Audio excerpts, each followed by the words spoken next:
Introduction. Dispute resolution in Indonesia can be done through two institutions, namely the state judiciary and indigenous judiciary. While dispute resolution through the indigenous judiciary is resolved using customary law, although in dispute resolution in general there has been a state judiciary, namely the district court. Nagari customary density has the task of overseeing the implementation of Nagari government by Kapalo Nagari, drafting Nagari regulation with Kapalo Nagari and discussing and agreeing to the Nagari draft regulation on Nagari revenue and expenditure budget.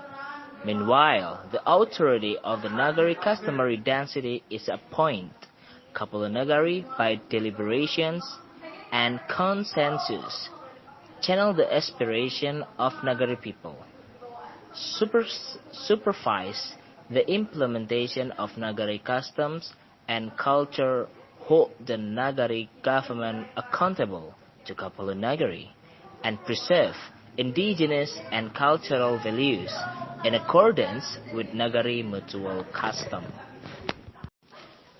The revitalius of indigenous judiciary needs to be retooled to resolve the various legal issues of indigenous people at this time.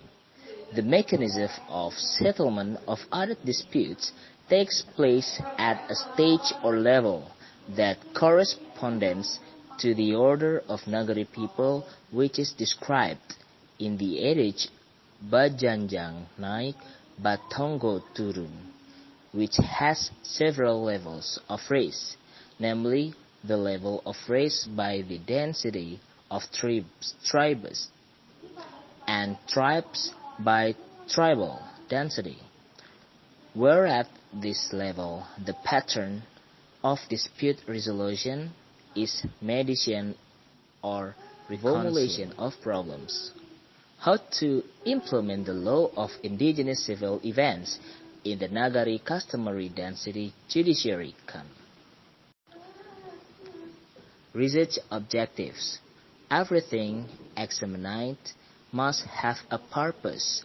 Moving on from the issues mentioned above, the objective that this research wants to achieve are: first, to know the implementation of the law of indigenous civil event in the Nagari customary density judiciary. From the above problem formulation, to get objective data, the author used research methods that include 1. Types of research. To answer the above problem, researchers conducted research using a type of sociological juridical research that prioritizes field research to obtain primary